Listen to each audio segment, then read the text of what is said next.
back to our channel, and if you are new to our channel, hi, I'm Shweta Solanki, a faculty of arts at Meenakshi Institute, and today we will study one of the most important topics in class 10, that is resource and development. Now it's the first chapter in your book, and I think according to the chapter, the one major question is about soils, क्योंकि उस पर basic 5 marks का question आ सकता है. So I thought let's just put the emphasis on this question. अगर आपको पसंद आए तो प्लीज़ वीडियो को लाइक कीजिएगा, चैनल को सब्सक्राइब कीजिएगा and just get into the video. Alright, so first we are talking about soil. Now soil हमारे लिए एक बहुत इंपॉर्टेंट रिसोर्स है. सॉइल के ऊपर ही हमारी पूरी इकोनॉमी डिपेंड करती है. सॉइल बहुत इंपॉर्टेंट क्वेश्चन है. अगर 5 मार्क्स पे अगर आपसे क्वेश्चन पूछा जाए पूरा इंडिया की सॉइल को डिस्क्राइब करने का, तो उसमें हम कह सकते हैं कि थोड़ा पार्ट हम ईच सॉइल का बता सकते हैं. लेकिन अगर एक 5 मार्क्स क्वेश्चन आए ऑन वन सॉइल तो उसको थोड़ा डिटेल में लिखना बहुत इंपॉर्टेंट हो जाता है. Now let me start with the chapters topic, that is resource. Now what is the resource? A resource is anything which is available in our environment, but it should be technologically available to us, है ना. अगर soil है और हम उस soil को अच्छे से यूटिलाइज नहीं कर पा रहे क्योंकि वीकेंड से हमारे पास फर्टिलाइजर्स नहीं है, मैन्योर नहीं है, वाटर रिसोर्सेज नहीं है, तो हम उस सॉइल का कैसे यूज़ करेंगे? तो it should be technologically available, economically feasible. Then again अगर हम कुछ इन्वेस्टमेंट कर रहे हैं, we are getting HYV seeds, हम फर्टिलाइजर्स ला रहे हैं, हम मैन्योर्स ला रहे हैं, लेकिन अगर वो अच्छे से भी हमारा वी से कि क्रॉप को अच्छे से फर्टिलाइज नहीं कर पाया, अच्छे उसकी इनकम नहीं बनी, तो then it's a big problem for our economy. Now and development में वी जस्ट से कि how we need to development and resource planning लगती है. रिसोर्स प्लानिंग इंडिया में भी होती है. For that first we have to identify a region, then we put in our technology, skill development etcetera, and then we say कि हम उसे national level plan से कैसे उसे हम अपने प्लान के साथ कंपेयर करते हैं. Suppose we have to set up a dam, हमें एक डैम बनाना है, तो उसके लिए हमें पूरा उसका सर्वे करना पड़ेगा. We have to map everything, then we will take our skill engineers, institutional setup करेंगे, and then we will see that whether that resource can be fully utilise for our country. Like एक जगह हमने dam बना दिया, तो क्या उस dam से हम हाइड्रो इलेक्ट्रिसिटी बना के पूरे इंडिया को इलेक्ट्रिसिटी दे सकते हैं या नहीं दे सकते हैं? या फिर एक डैम बन गया तो वहाँ पे एग्रीकल्चर रीजन डेवलप होगा, इंडस्ट्रीज डेवलप होंगी, क्या होगा? सो वी हैव टू सी के फुल मैकेनिज्म क्या है. Okay, now soil is the basic resource. It is a renewable resource क्योंकि renew होती रहती है. So we say it is one of the most important renewable resource. Now soils can be classified on various bases, but the major thing that soil is relief. One major factor is relief. Relief किस level पे soil मिल रही है, वो कितनी developed है. Generally जो river हमारे लिए सॉइल लेके आती है, जब वो नीचे एलुमिनियम फैंस बना देती हैं, तो we say that area is more nicer and it is most early fertilised area. वो बहुत फर्टाइल सॉइल होती है, बट इन अपर रीजन्स वो सॉइल इतनी फर्टिलाइज नहीं होती है. And again then climate effect करता है.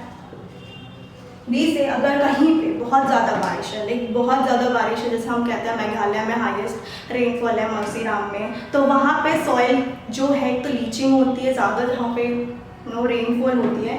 एंड आफ्टर दैट लीचिंग होने के बाद भी फैक्टर्स होते हैं जब ड्राइव आवर टॉप सॉइल. अगर हमारे टॉप सॉइल्स को ही कोई पानी ले गया तो उसके बाद वो फर्टाइल नहीं रहती है, क्योंकि top soil are the most fertile soil. After that horizons होते हैं, उनमें we see different kinds of stones होंगे. देन वी से क्लाइमेट, अगर पानी बारिश कहीं है तो वो भी भग जाएगा. देन विंड, अगर राजस्थान में विंड इतनी है तो हम उस सॉइल को रोक के कैसे रखें, क्योंकि विंड इरोजन भी हो जाएगा. इसके बाद हम इसके वी से सॉइल इरोजन और सॉइल कंजर्वेशन की बात हम एंड में करेंगे. सो या एंड अगर आपको कोई और टॉपिक आपको पढ़ना है स्पेसिफिकली और एनी चैप्टर, तो you can also suggest that in the comment section below, and we will be coming up with more videos. So climate है, then we say India में we have classified it on the basis of age, then what are the nutrients available in it, etc. Okay, so first is alluvial soil. Now alluvial soil is the most fertile soil. Basically हमारे plains में spread है. Now plains की जब हम बात कर रहे हैं, so we are talking from Rajasthan, UP, Haryana till West Bengal तक we have alluvial soil, and these soils are brought up by our rivers, that is Ganga, Brahmaputra and Indus. 3 rivers bring this alluvial soil. It is the most fertile soil. It has a high humus content in it, and it is spread till Gujarat and Rajasthan in a narrow corridor. Okay, now these soils are also found in east coast zone, eastern region में, eastern coastal zone में मिलती हैं। क्यों?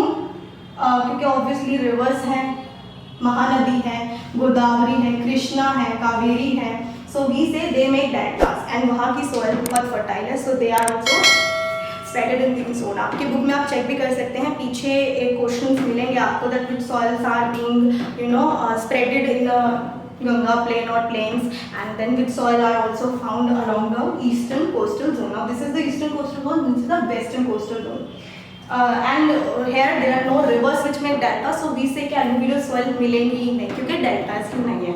Then it has got silt, clay and every nutrient in it, humus की बात हो गई है, silt, clay भी है, and apart from that it has got more nutrition like potash है, potassium है, etc.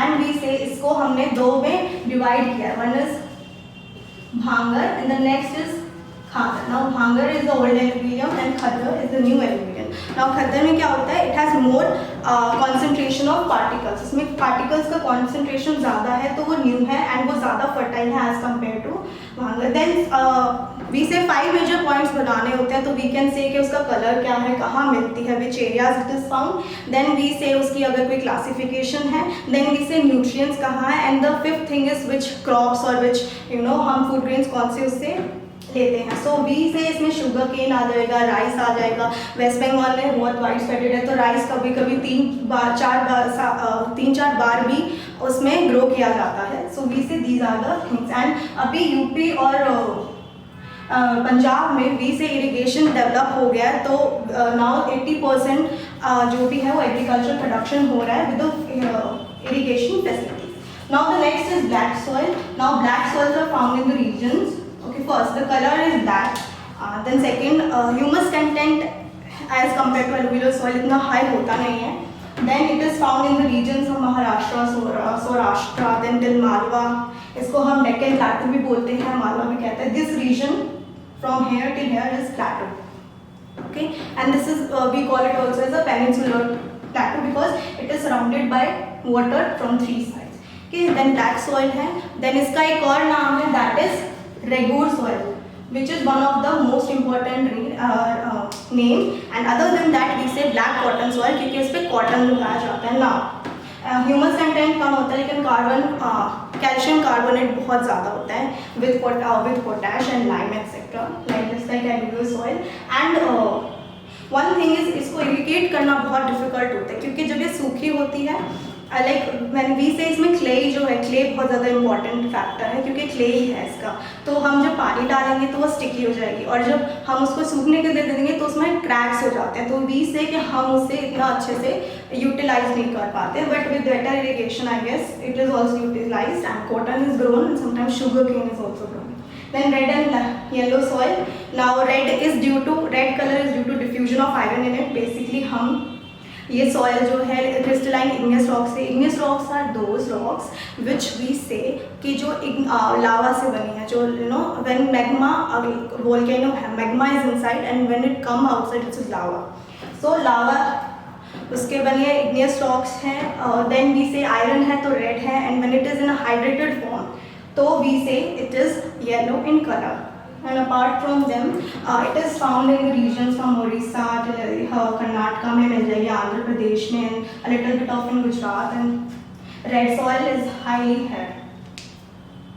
In north east में बिल्कुल फैली हुई है red soil, and crops again with proper manures and fertilizers, different crops can also be grown. Now next is laterite soil. Now laterite word is derived from a Latin word which means later, which means brick.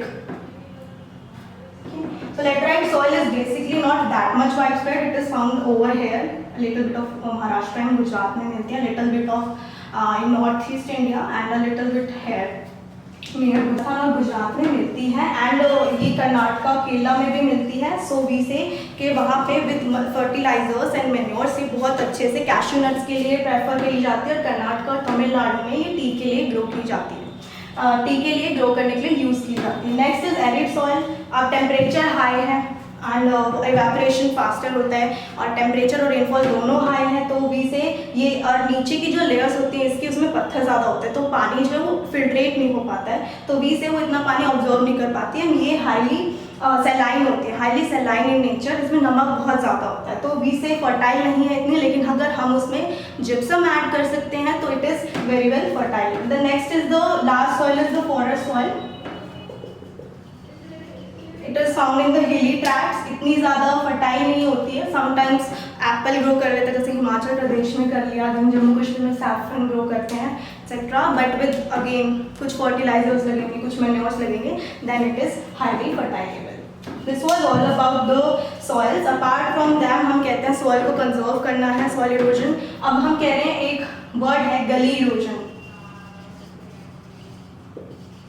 Soil है, पानी के through cutting हो जाती है तो land जो है वो ऐसा बन जाता है, उसमें दरार आ जाती है, तो वी से गली बन गई, और जब ये दरार ज़्यादा बड़ी हो जाती है तो रेवाइन बन जाती है। Now this is a major factor in Chambal basin. Now Chambal is a tributary of Yamuna and Yamuna is a tributary of Ganga, तो चंबल बेसिन में गली और रेवाइन इरोजन बहुत ज़्यादा होता है। नाउ इस इरोजन को रोकने के लिए तो प्लफिंग मेथड हमारा बहुत बेस्ट होना चाहिए। सेकंड, वी से कि हमें शीट इरोजन ना हो तो हम थोड़ा थोड़ा काउंटर और प्लफिंग कर सकते हैं, लाइक एक लेयर हमने क्रॉप की लगा दी, एक लेयर हमने ग्रास की लगा दी, तो उससे जो है सॉइल कंट्रोल हो जाएगी, तो पानी भी आएगा, विंड भी आएगी, तो कुछ भी सॉइल टॉप मोस्ट सॉइल हमारी सेव हो जाएगी। Then other than that we say कि हमने स्ट्रिप क्रॉपिंग कर दी, लाइक साइड में, जैसे हमने कहा राजस्थान में रेत उड़ जाएगी, तो वी से हमने कुछ शेल्टर बेल्ट्स लगा दी प्लांट्स की, तो सॉइल उड़ नहीं पाती। Shelter belt is the third thing how we can conserve. Apart from that deforestation के कारण बहुत ज़्यादा सॉइल इरोजन होता है, ग्रेजिंग ओवर ग्रेजिंग करवाते हैं उसके कारण, देन माइनिंग एक्टिविटीज़ है, हम फॉरेस्ट को काट के माइनिंग कर रहे हैं, उसकी वजह से बहुत ज़्यादा सॉइल इरोजन होता है। So I guess this was all about the soils and next topics will be covered in next video. अगर आपको वीडियो अच्छा लगा तो प्लीज़ वीडियो को एक बड़ा सा थम्स अप दे दीजिएगा और अपने दोस्तों के साथ ज़रूर शेयर कीजिएगा and don't forget to subscribe to our channel. Thank you.